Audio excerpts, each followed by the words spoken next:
Então, queridos irmãos e queridas irmãs, nós estamos fazendo aqui essa semana de formação durante esses dias da oitava da festa de Pentecostes, quer dizer que é a festa do Espírito Santo. Oitava significa toda semana que segue a festa da vinda do Espírito Santo. Então, essa semana tem essas missas próprias, com essas leituras próprias, que nos oferece a liturgia tradicional, verdadeira, da Igreja Católica. E, se nós formos perceber, quando você celebra a missa nova, essa missa de Paulo VI, essa missa moderna, rezada aí nas línguas vernáculas e tal, de frente para o povo, etc., não existe mais a oitava de Pentecostes.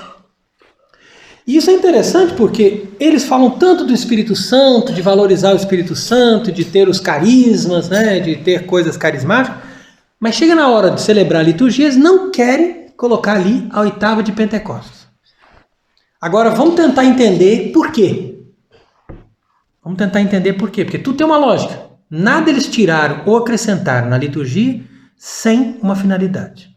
E a finalidade foi o seguinte: se nós formos perceber, cada um desses evangelhos nos fala da fundação da igreja, nos falam do sentido da Igreja Católica, nos falam do que é realmente a presença do Espírito Santo para nos dar a verdade, como Jesus falou, o Espírito da verdade. E dentro da Igreja do Vaticano II, nós não temos o Espírito da verdade, nós simplesmente temos o Espírito, eles nunca põem o da verdade. É o Espírito que está entre nós, é o Espírito que age, é o Espírito que sopra onde quer, percebe? Sempre essa linguagem aí. E nessa lógica, o Espírito Santo para eles é simplesmente essa força de Deus que vem para nos dar graça, nos dar ânimo, nos dar carismas, etc., ou milagres, tudo isso que nos consola e que nos dá bem-estar, mas que não nos exige nada e que não nos ensina nada. Enquanto que as leituras dessa oitava de Pentecostes, você vai perceber bem, que são leituras específicas para nos ensinar aquilo que a igreja faz, especialmente através do sacramento. Porque a igreja não somente ensina pelo sacramento, mas a igreja santifica pelo sacramento. E a ação do Espírito Santo ela é propriamente uma ação da igreja com os sacramentos. E isso é que ensina o Papa Leão XIII na encíclica Divino Illud Munus, que é a encíclica mais bonita e mais completa que já foi feita sobre o Espírito Santo.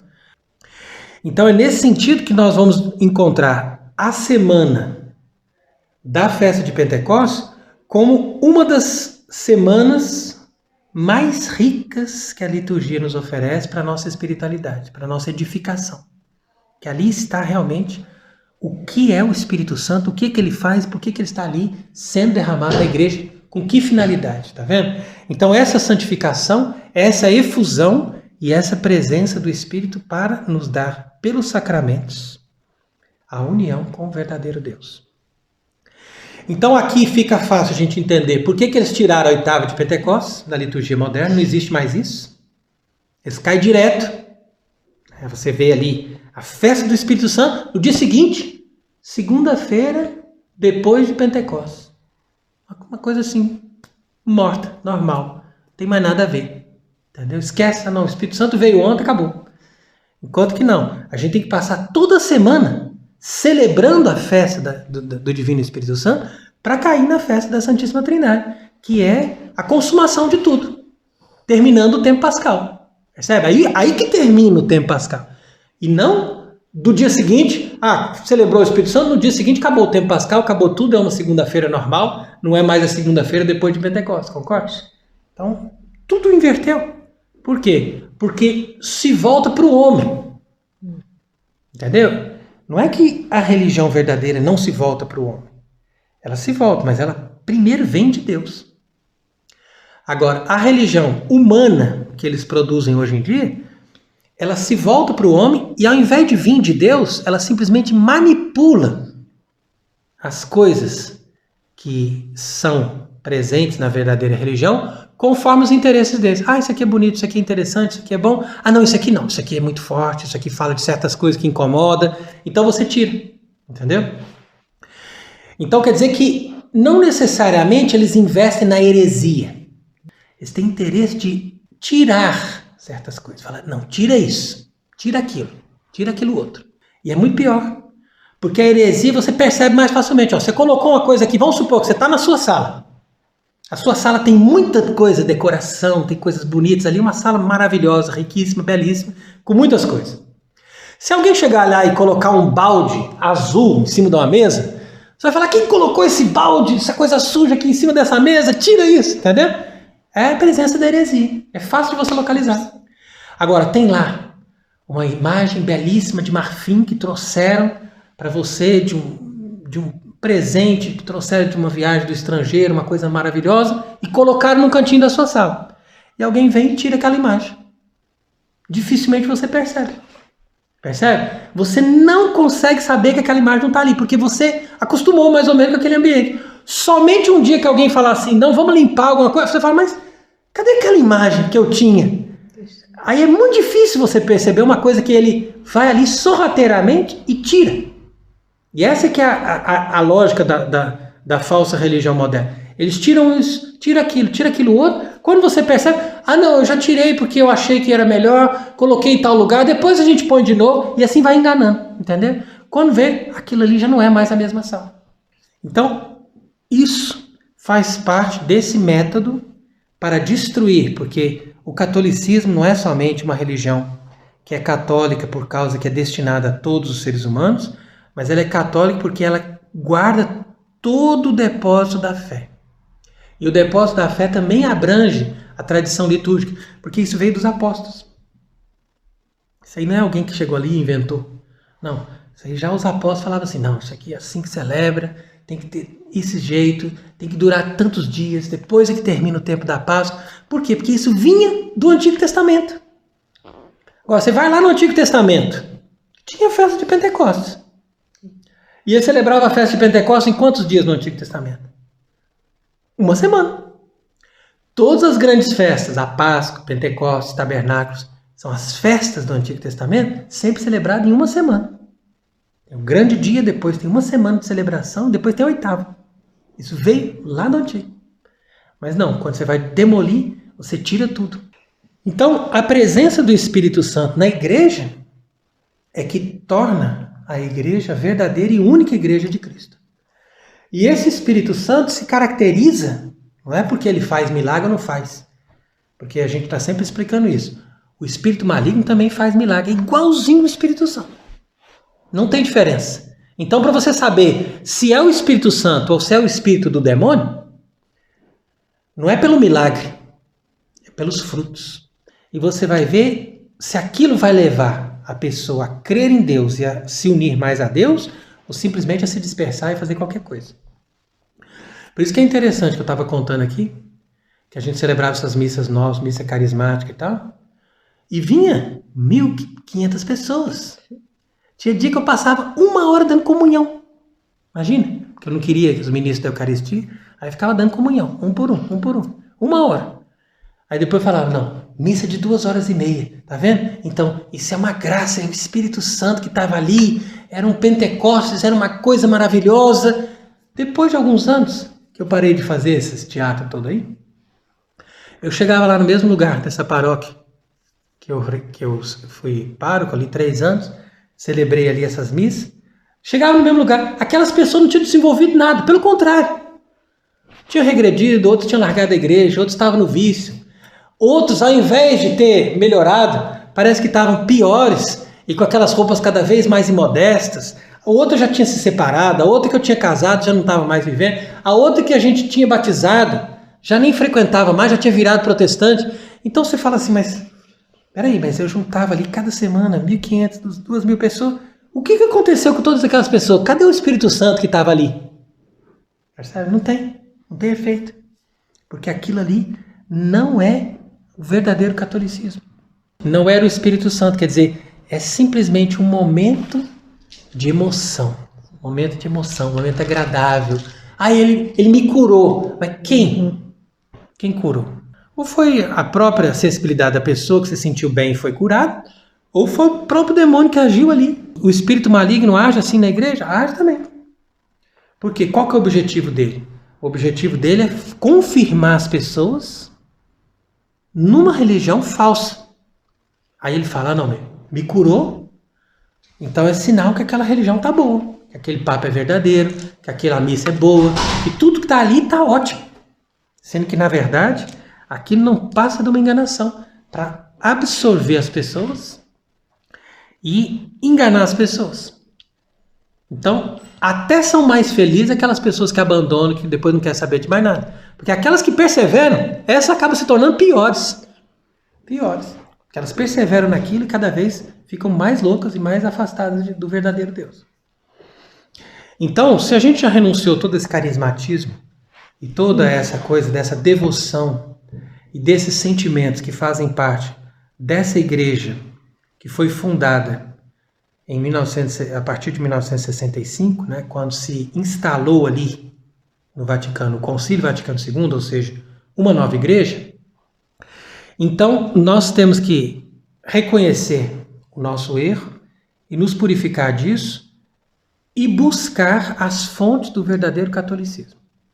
Porque ali Deus vai agir e o Espírito Santo vai nos dar os discernimentos que nós necessitamos para nós encontrarmos o verdadeiro Deus e uma espiritualidade sólida. O que eu chamo de uma espiritualidade sólida? É aquela espiritualidade em que a pessoa tem a constância da fé. Na constância da fé, a pessoa passa dificuldades, passa tribulações, passa problemas e tudo, mas nada arranca aquela pessoa dali, porque ela tem raiz. Como fala Jesus ali naquela parábola do semeador. Então passou isso, passou aquilo, mas nada destruiu. Mesma coisa aquela outra parábola que ele fala no Evangelho de São Mateus, quando ele diz, é uma casa construída sobre a rocha. Por quê? Porque ela é sólida. Vem a tempestade, ela não cai. E por que ela é construída sobre a rocha? Porque a rocha é a Igreja Católica. E Jesus falou, tu és Pedro, e sobre essa pedra eu edificarei a minha igreja. Por quê? Porque a pedra é a palavra do Papa. O Papa nos ensina hoje a verdadeira doutrina. Isso é rocha. E é ali que a gente se baseia. E você, baseado nisso, você tem não só uma fé verdadeira, mas uma espiritualidade sólida. A gente chama de uma espiritualidade sólida. Porque você está baseado realmente numa coisa fixa, uma coisa que é imutável, perfeita e inabalável. Tem um princípio, tem uma doutrina ali que não muda, que não tem alteração. Então, olha a diferença dessa maneira de pensar e da maneira de pensar moderna. E veja o que diz Jesus no Evangelho de hoje, que é o Evangelho de São João, que confirma o que eu estou dizendo. Ele diz aqui, ó. Naquele tempo disse Jesus aos fariseus, tá vendo? Isso que é interessante. Já pega por aí, para você perceber que a oitava de Pentecostes são dias de formação. Não é simplesmente ele estava ensinando para o povo simples, de maneira geral, aquelas parábolas. Não, estava falando com os fariseus. Ó, vocês que entendem da Bíblia, da palavra de Deus, vem aqui que eu vou ensinar para vocês uma coisa. Tá vendo? Então, quando fala que Jesus estava falando com os fariseus, você pode ter certeza que ali ele está falando uma coisa mais profunda, que ele está falando com pessoas que entendem. E não é que todos eles negaram Jesus. Teve muitos fariseus também que viraram discípulos. Como São Paulo. São Paulo era fariseu. E ele virou um grande discípulo. Então, esses eram sólidos. E eles tinham muito conhecimento. Eles estudavam, eles procuravam aquilo ali. Só que muitos deles, por causa de ser orgulhosos, foram contra. Mas outros se converteram. Então ele diz aqui, ó. Em verdade eu vos digo, quem não entra pela porta no aprisco das ovelhas, mas sobe por outra parte, é ladrão e assaltante. Mas o que entra pela porta é o pastor das ovelhas.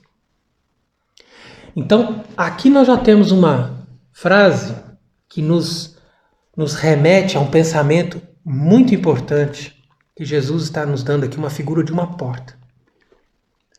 Então quer dizer que o aprisco tem ali a cerca, e essa cerca faz uma divisão entre o que é de dentro e o que é de fora. Já vai vendo a figura. Se você comparar isso com a pregação de Francisco, por exemplo. Francisco vai dizer assim, nós queremos uma igreja sem muros. Percebe? Mas por que sem muro? Deixa ter um muro. Já está construído. O mais difícil é construir. O mais difícil é você construir aquele muro. Levou tantos anos para fazer. Vai derrubar os muros. Derruba os muros. Vamos fazer só pontes. Vamos fazer pontes. Ponte aqui, ponte aqui, ponte ali. Destrói os muros. Quer dizer, além de não construir, porque trabalhar eles não querem, entendeu? O pessoal antigo trabalhou. Agora eles construíram, fizeram tudo bonitinho o muro. Não, construir não vamos, porque trabalhar nem pensar. Mas o que está pronto também está incomodando. Destrói. Vai derrubando. Já não tem mais a fronteira, percebe? Quer dizer que não tem onde que começa, onde que termina. Onde é que é a igreja? Onde que termina? Qual que é o limite? Para você saber se você está dentro ou está fora. E depois não é só isso, não é só a fronteira, não é só o muro, não é só a cerca. É a porta. Porque para entrar também tem que passar pela porta. E não é qualquer porta que você entra, não. Tem que ter uma só porta. Porque aquilo representa, de fato, como a gente costuma dizer, a legitimidade. É isso que a gente fala de legitimidade. Legitimidade, da onde está vindo isso? Vem de Deus? Está vindo da pessoa certa? É aquilo que eu sempre falo hoje em dia.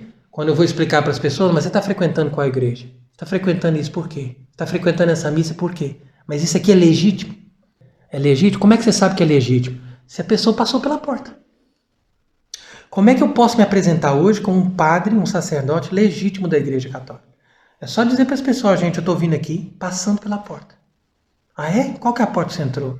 Eu entrei pela porta dos apóstolos, dos profetas, dos evangelistas, de todos os padres da igreja, de todos os papas, desde São Pedro até Pio XII. Eu estou passando por essa porta. E nessa porta eu estou de acordo com todos eles. Porque todos eles passaram por essa porta. Então, se eu não estiver de acordo com eles, eu não entro. Está entendendo como é que é a lógica? É a referência. Falar assim, não, eu me identifico com eles, o ensinamento deles eu creio, estou de acordo, então eu entro por aqui. Aqui está a minha legitimidade. Está vendo? Agora, se a pessoa fala assim, não, eu vou dar um outro ensinamento, vou ensinar outras coisas diferentes, agora nós vamos mudar. E não importa que o Papa tal condenou isso como heresia e falou que isso, para quem ensinasse tal coisa, seria excomungado, estaria fora da igreja. Não importa. Agora eu vou entrar falando coisas que normalmente levam a pessoa à excomunhão. Então você não está passando pela porta. Você é um ladrão e assaltante. Você está vindo para aproveitar, porque a coisa mais fácil que tem é aproveitar da religião.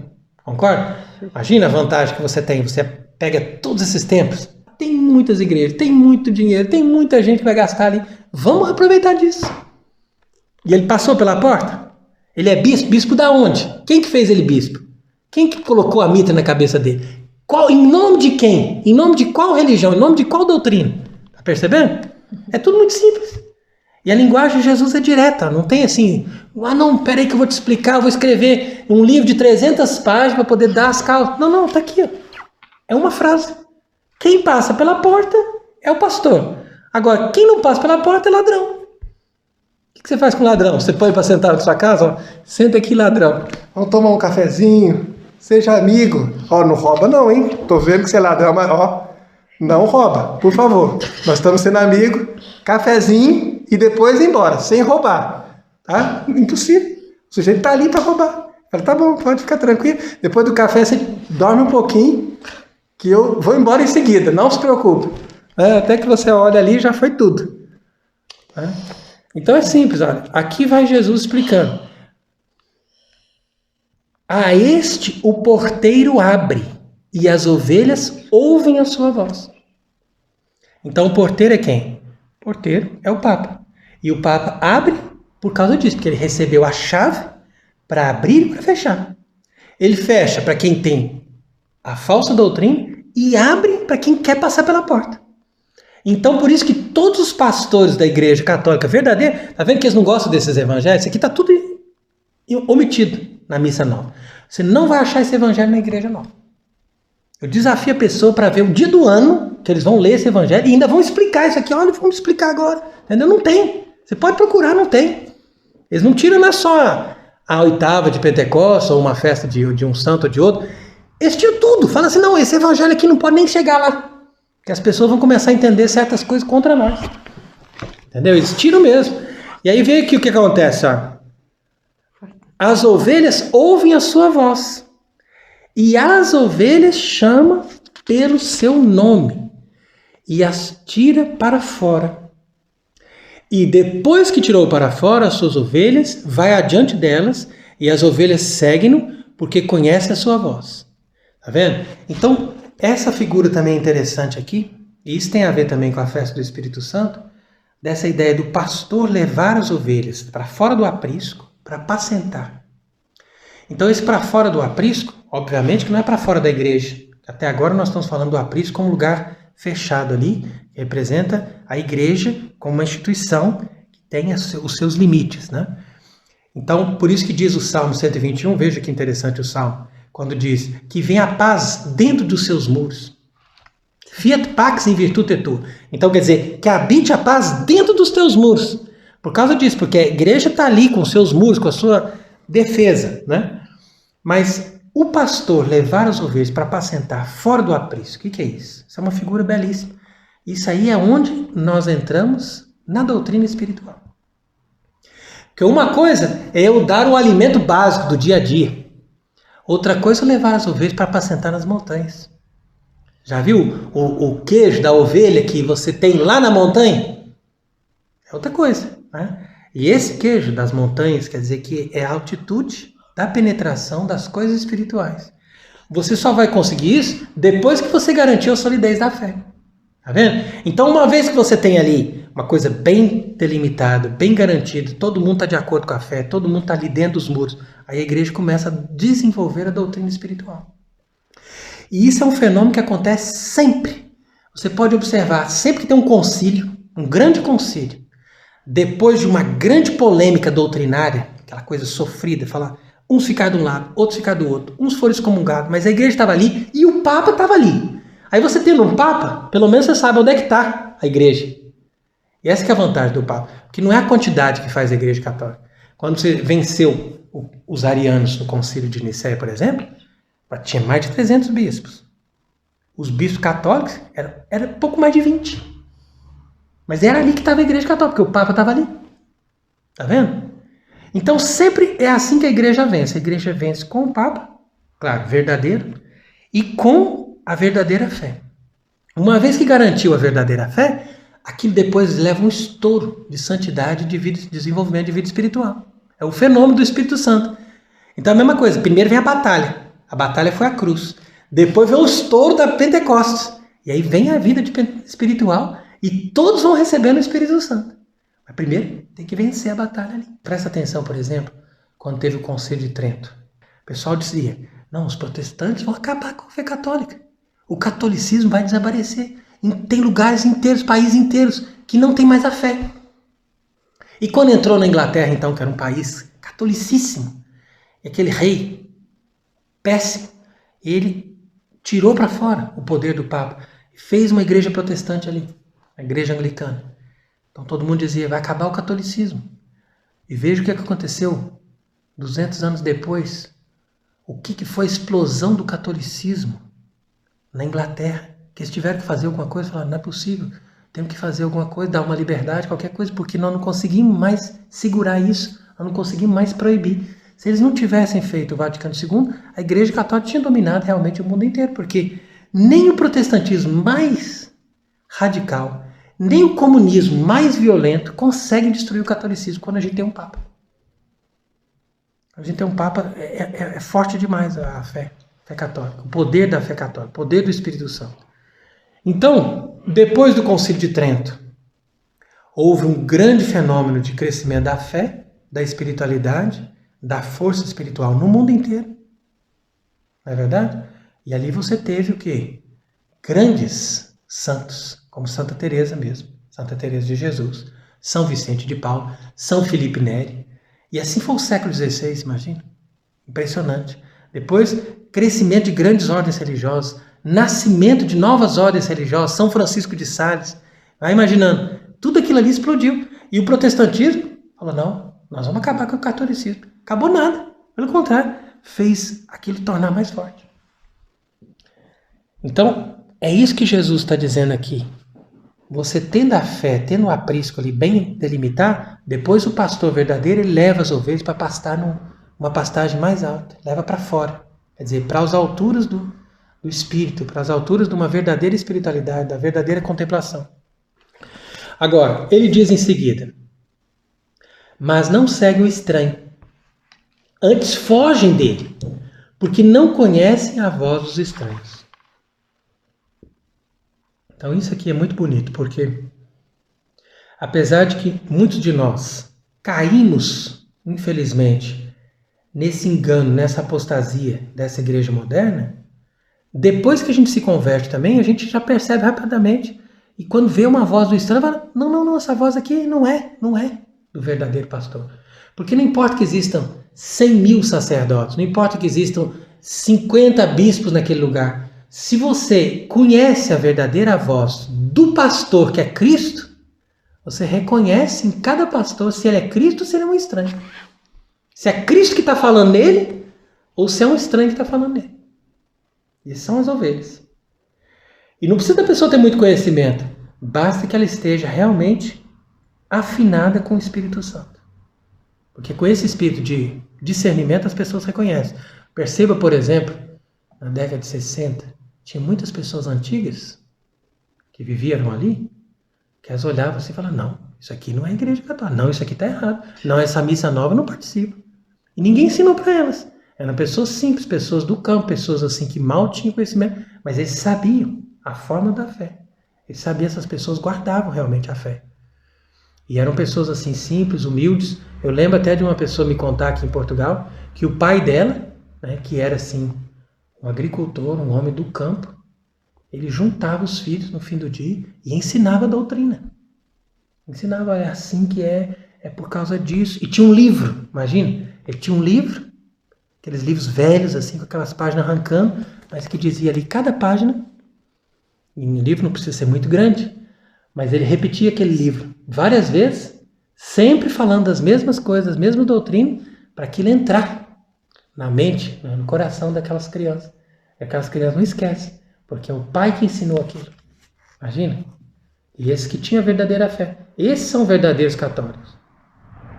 E Jesus disse ainda, mas eles não compreenderam o que ele dizia. Então Jesus disse, olha, em verdade vos digo, eu sou a porta das ovelhas. Todos quantos vieram antes de mim são ladrões e assaltantes, e as ovelhas não os ouviram. Então ele destrói todas as religiões. Por isso que eles não lêem esse evangelho na igreja ecumênica, não pode. E se ele falar isso aqui, fala assim, ele está ofendendo Buda, gente, não pode. Ele está ofendendo os judeus, porque os judeus vieram antes dele. Não, por favor, para, tira isso. Entendeu? Não deixa. Aqui essa frase aqui já está censurada. Aí continua. Eu sou a porta. Se alguém entrar por mim, será salvo e entrará e sairá e encontrará pastagens. O ladrão não vem senão para roubar, matar e perder. Então, essa é a descrição de todos os heréticos, de todas as falsas religiões. Isso não estou eu que estou aqui dizendo, não. Os padres da igreja diziam, os heréticos são os ladrões. Eles vêm para roubar, matar e perder. Isso aqui é a descrição perfeita de todas as falsas religiões. Por isso que esse evangelho não é suportado pela igreja ecumênica. Mas Jesus diz, mas eu vim para que elas tenham vida e a tenham em abundância. Então aqui fica muito claro por que esse evangelho é lido dentro dessa oitava de Pentecostes. Por causa que aqui nós entendemos o que é o sacramento da ordem. Hoje é o dia de você falar do sacramento da ordem. De você falar dos bispos, de você falar dos sacerdotes, você mostrar que eles estão ali para ser os pastores das ovelhas no lugar de Jesus. E mostrar também que Jesus veio para dar essa vida plena para as ovelhas. Essa vida plena vem pelos sacramentos transmitidos pelos sacerdotes. E aqui está o Espírito Santo. A ação do Espírito de Deus, através dos sacramentos, dos sacerdotes, para dar vida plena para essas ovelhinhas aqui, que seguem a voz de Cristo e que entram pela porta, que é o próprio Cristo, com a sua verdade e com os seus servidores, aqueles que foram constituídos especialmente no cargo de pastor supremo, que é o vigário, no caso, São Pedro e seus sucessores. Então, dentro dessa lógica que nós entendemos, por que a gente dá tanta importância para o Papa? Então, quando as pessoas falam assim, Frei Tiago não gosta do Papa, Frei Tiago critica o Papa, Frei Tiago não obedece o Papa. É justamente o contrário. Temos que dizer, nós amamos os papas, obedecemos os papas e valorizamos muito o papado. Por isso que nós reconhecemos a voz do ladrão, do assaltante, que vem para roubar, matar e perder. Que não entra pela porta, como é uma coisa evidente, porque ele não está comprometido com aqueles que estavam ali antes. Ele mesmo diz, não, aquilo ali acabou, aquela igreja do passado acabou, agora é Vaticano II para frente. Então tá bom, então você faz uma outra porta, né? Fecharam a porta, entendeu? E não fecharam só com uma corrente, uma corda, não. Eles fecharam com tijolo. Colocaram tijolo, massa, falaram assim, aqui não entra mais, tá bom? E abriram lá na cerca, abriram com os alicates deles, feios, velhos, abriram aquela cerca ali, falaram, gente, é aqui que passa agora. Falaram, não vamos passar ali não. Porque não foi isso que Jesus explicou. Então, que o Espírito Santo possa, durante esse tempo de preparação para a festa da Santíssima Trindade, durante essa 8ª de Pentecostes, possa nos dar a ocasião de nós renovarmos a nossa fé, renovarmos o nosso batismo e o nosso compromisso com o verdadeiro Deus unitrino que nos chamou a participar da verdadeira fé católica para encontrar essa vida abundante que Cristo veio nos trazer através do seu Espírito Santo, que é fonte de vida eterna. Amém.